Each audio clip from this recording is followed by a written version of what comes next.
Yo les amis, la dernière émission au niveau son, c'était pas franchement ça, vous l'aurez remarqué. Je vais vous expliquer pourquoi dans cette courte intro. J'ai changé d'ordinateur, tout simplement. Alors surtout pour me faciliter la tâche, pas pour vous offrir franchement un contenu un peu upgradé. Vous allez pas voir forcément la différence au niveau du son et de l'image, mais moi par contre au niveau montage, ça devrait me simplifier la tâche et je devrais aller beaucoup plus vite. En réalité, tout s'est très bien passé, hein. J'ai pu réinstaller mes logiciels comme je voulais, dans des nouvelles versions qui me forcent un peu à me réapproprier toute leur ergonomie, mais en réalité, ça fonctionne plutôt pas mal. J'étais content, j'ai rebranché ma Focusrite, deuxième émission de la chaîne. Historiquement, c'était la deuxième émission de la chaîne où je parlais de mon bonheur d'avoir acheté une Focusrite. Elle marche toujours très bien.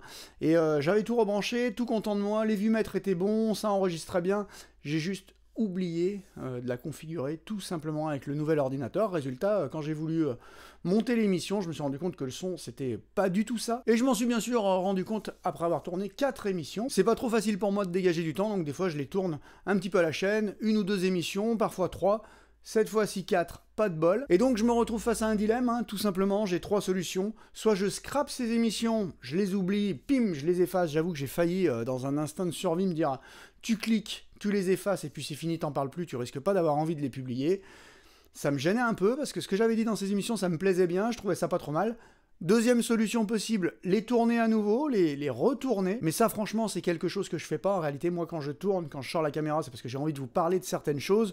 J'ai déjà mûri un peu les idées dans ma tête, mais j'essaye de conserver une certaine fraîcheur. Il y a une seule fois dans toute l'histoire de cette chaîne où j'ai retourné une émission dans la foulée et ça s'est pas très bien passé, donc j'en garde un mauvais souvenir. Retourner, essayer de retrouver un peu de fraîcheur pour avoir réabordé les mêmes sujets, les mêmes thématiques. Non, je le sentais pas trop. Donc reste une troisième solution, c'est vous présenter ces émissions en essayant de sauver le son un peu comme je peux, et c'est ce que j'ai choisi. Tout ceci donc pour vous expliquer que vous allez avoir droit à 3 émissions encore en son dégradé. Je vais faire ce que je peux pour les rendre écoutables, mais comme ce qui est dit dedans est quand même pas trop mal, j'avais pas envie de les balancer comme ça à la benne. Donc soyez prévenus, j'ai fait ce que j'ai pu pour les rendre visuellement acceptables. Elles sont toujours montées avec soin, comme d'habitude j'espère. Mais bon, au niveau du son, je sais déjà que je pourrais pas faire de miracle. J'espère que vous m'en voudrez pas trop. Si ça vous plaît pas, ben vous laissez passer. De toute façon, ces 3 émissions-là, je les diffuse à la chaîne. Je vais vous balancer les 3 d'un coup dans la même journée. Et puis, de toute façon, dans 6 mois, elles seront dans les tréfonds de YouTube. Donc si ça vous écorche trop les oreilles, c'est pas grave, on se revoit plus tard. Et puis pour les fortis convaincus, ceux qui sont là depuis le début de la chaîne, ceux qui me supportent dans toutes les circonstances, bah, je vous remercie sincèrement. Je vous remercie pour avoir mis des petits pouces sur l'émission précédente sur l'Expo Metal, parce que franchement c'était un petit peu dur à supporter au niveau du son. Je pense que celles-là seront quand même un petit peu mieux. Vous me direz. En tout cas, je vous remercie à nouveau, vous les abonnés, vous qui supportez cette chaîne, c'est vous qui faites 40 something. Et je vous laisse donc, et je vous dis à très bientôt. Bienvenue les amis, bienvenue sur la toile. Aujourd'hui, on va parler bande dessinée. Vous savez qu'on aime bien parler BD sur cette chaîne. Traditionnellement, on parle plutôt de comics, de BD de fantasy, SF. Là, ça va un peu être le cas, sauf qu'on va aborder un livre qui est un petit peu à contre-courant de ce que je présente habituellement, qui est un petit peu à contre-courant de ce que vous pouvez lire habituellement. On est dans le domaine du roman graphique. Alors le roman graphique, c'est un petit peu un terme pompeux, pour moi c'est une sorte de supercherie, il y a une forme de snobisme là derrière, on dit qu'on lit du roman graphique quand on ne veut pas dire qu'on lit de la bande dessinée, donc le roman graphique traditionnellement c'est plus réservé à des récits à connotation féministe ou écologique, ou tout ça, c'est le monde sans fin, c'est des choses comme ça, où le dessin passe souvent en arrière-plan par rapport au message qui est délivré. Là, pour le coup, on va s'intéresser aujourd'hui à cette BD, Olénie de Aurélien Maury. En toute honnêteté, si moi j'étais pas dans un rayon bande dessinée, je m'y serais sans doute pas intéressé. On est sous un format un petit peu atypique, un tout petit éditeur. On est aux éditions Tanibis, dont Aurélien Maury est l'un des cofondateurs, donc ce qui explique sans doute qu'il a un petit peu la main libre pour dessiner, parler de ce qu'il veut. C'est lui qui a fait le scénar, qui a fait le dessin, qui a fait les couleurs. Vraiment ligne claire, hein. Pour le coup, on est plus proche de Tintin et de Blake et Mortimer. Au niveau du dessin, ce qui peut tromper un petit peu, parce que sous ses apparences un petit peu bande dessinée traditionnelle se cache un récit très sombre, drame conjugal, drame sociétal, un vrai récit horrifique, que n'aurait pas renié Cronenberg. On va parler beaucoup de bande dessinée dans cette émission, mais pas que, on va parler aussi cinéma, parce que pour le coup, ça me paraît très influencé par le 7e art, dans la mise en scène qui est juste brillante, dans les thématiques qui sont abordées aujourd'hui. Je trouve que c'est un récit qui aurait pu tomber dans les mains de Cronenberg, le Cronenberg de la grande époque, l'époque Chromosome 3 & Co.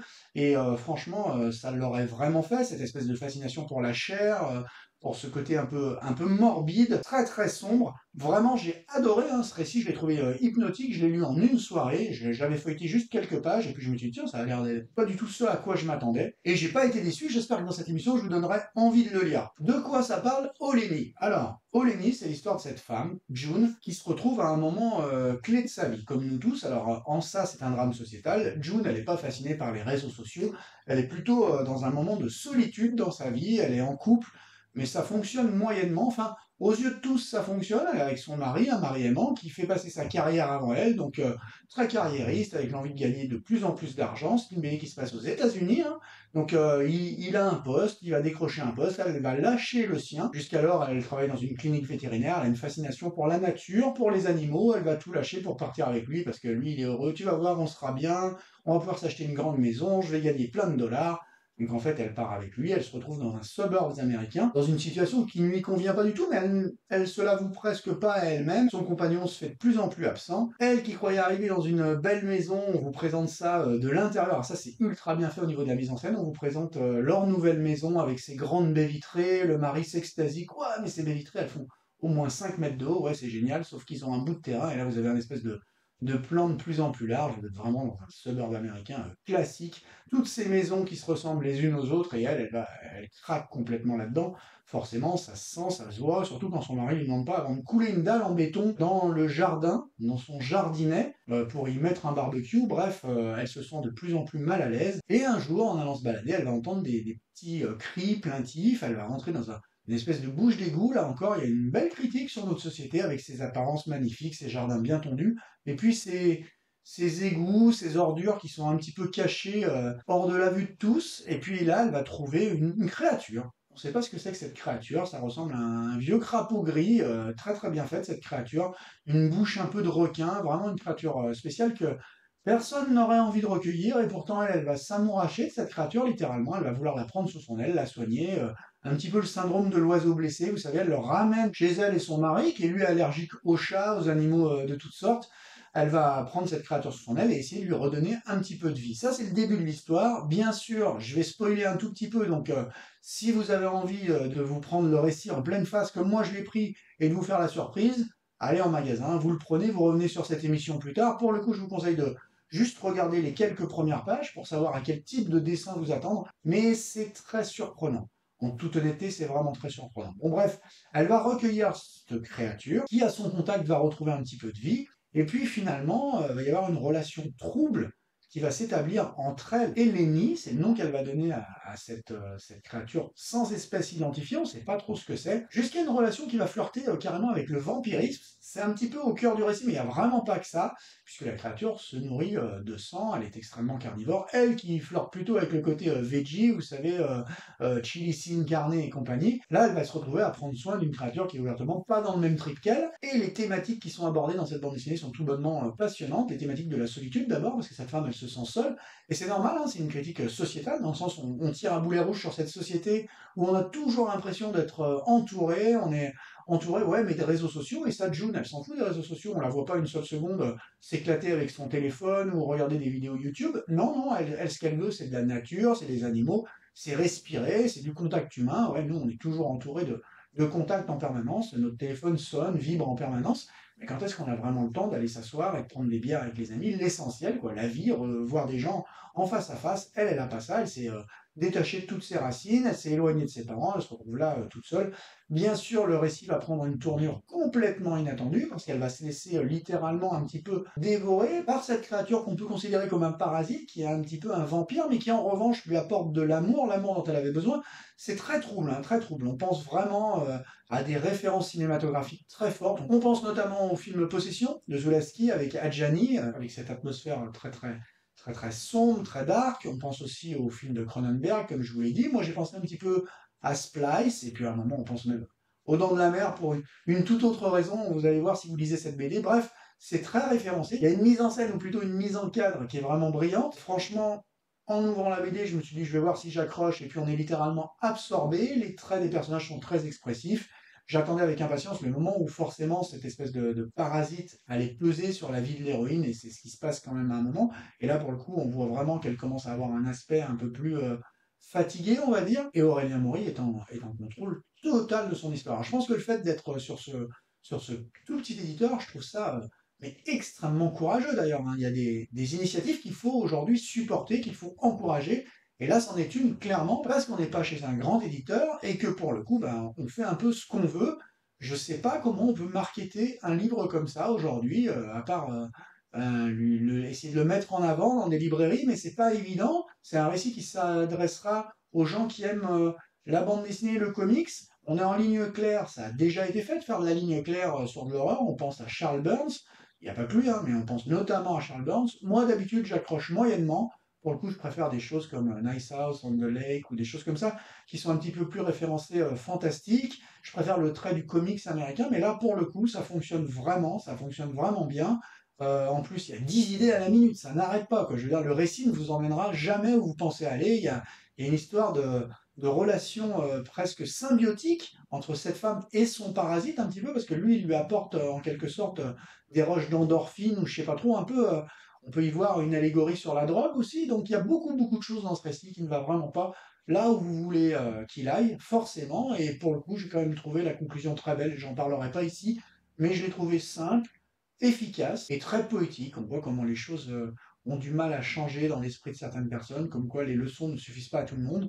Et puis voilà, à la fin, il y a une espèce d'ouverture du récit qui n'aurait pas déplu au grand classique du 7e art horrifique qu'on connaît tous. Bref, c'est une excellente BD, une excellente bande dessinée que ce Haut-Lénien. Bien sûr, c'est pas gratuit, ça va chercher son petit bifton, hein, ça coûte, je crois, dans les 27 euros. Mais c'est une merveille. Ça les vaut amplement. C'est un récit aux multiples niveaux de lecture. Vous allez vous laisser complètement absorber par cette histoire et surtout par cette héroïne qui est extrêmement touchante. Franchement, les personnages sont très bien croqués. Ils ont vraiment, c'est des archétypes de gens qu'on croise tous les jours, mais qui ont des façons d'agir un petit peu totalement crédibles. C'est un récit qui est crédible de bout en bout, et je vous le conseille donc chaleureusement, hein. Aurélien Maury, il a fait quelques trucs. Il a fait Egg, il a fait, je me souviens, du Dernier Cosmonaute, qui était déjà une allégorie sur le voyage spatial. Il utilisait l'allégorie du voyage spatial pour marquer un petit peu le passage à l'âge adulte. C'est déjà assez malin. Là, de l'allégorie, il y en a plein, hein, il y en a à chaque page, mais j'ai trouvé ça vraiment très très bon. D'ailleurs, le titre de l'album, Oh Lenny, ça fait référence au bout d'un moment à cette phrase qu'elle prononce tout le temps. L'héroïne est tout le temps là, oh Lenny, dans différentes circonstances. Un moment pour le plaindre, un moment pour lui dire non mais arrête. Enfin bref, c'est une créature difficile à contrôler. En toute honnêteté, le design de la créature est vraiment chouette. J'aimerais vraiment le média utilisé, la bande dessinée est vraiment très très bien choisie. Parce que pour le coup, encore une fois, je le dis, hein, Aurélien Maury, il fait ce qu'il veut un petit peu. Cette BD, c'est sa création, mais on peut toujours se demander ce que ça donnerait sur un format cinéma. Je pense que c'est tout à fait adapté pour le coup. Voilà, il n'y a pas grand-chose sur Aurélien Maury, on trouve pas grand-chose sur lui, quelques interviews de ci, de là. Il n'y a pas grand-chose non plus dans ce livre, hein. Pas de remerciement, il y a tout juste un mystique à Sophia à la fin, et puis il y a un remerciement à un docteur, je pense que c'est un biologiste ou quelque chose qui a dû visiblement l'aider sur tout ça, le docteur Van der... alors là, je vous passe son nom parce que je vais l'écorcher, mais on est donc en présence d'une excellente bande dessinée. Voilà, vous aimez les récits fantastiques, vous aimez un petit peu les récits horrifiques, voilà, c'est pour vous, le Haut-Lénine. Ne vous laissez pas, encore une fois, décevoir ou tromper par cette couverture qui va se retrouver forcément au milieu des étagères romans graphiques, donc elle va se trouver dans tous les récits un petit peu classiques, un petit peu du moment, entre des choses à caractère d'information sur ce qui se passe, les conflits israélo-palestinien, tout ça, vous allez voir au milieu de ça, sur des étagères d'une librairie quelconque, ce Haut-Lény, n'hésitez pas à voir les premières pages, à regarder si ça vous branche. En toute honnêteté, vous pouvez l'acheter les yeux fermés, hein, c'est vraiment très très bon, c'est à lire, peut-être même à relire, et je trouve donc que ce Haut-Lény a toute sa place sur la toile. J'aimerais bien quand même un jour pouvoir interroger un petit peu Aurélien Maury, parce que ce qui m'intéresserait vraiment, c'est de savoir quelles ont été ses influences premières dans la création de ce récit, parce que ça ressemble tellement à rien de ce que vous lisez actuellement, mais vraiment à rien du tout, hein. Moi, j'ai pas vraiment lu de trucs comme ça récemment. On trouve plus des choses de Stakabi dans le manga aujourd'hui, dans le comics qui commence à faire un peu plus de récits horrifiques que dans la BD franco-belge. J'aimerais vraiment savoir comment Aurélien Maury en est arrivé là, qu'est-ce qui lui a inspiré cette histoire, l'histoire de cette femme, parce que c'est avant tout un drame humain. Donc voilà, si j'ai pas réussi à vous convaincre, j'en suis désolé. En attendant, je vous souhaite une bonne fin de journée, une bonne nuit, une bonne matinée, peu importe. Et je vous dis comme toujours, à la prochaine, sur cette même chaîne. Ciao!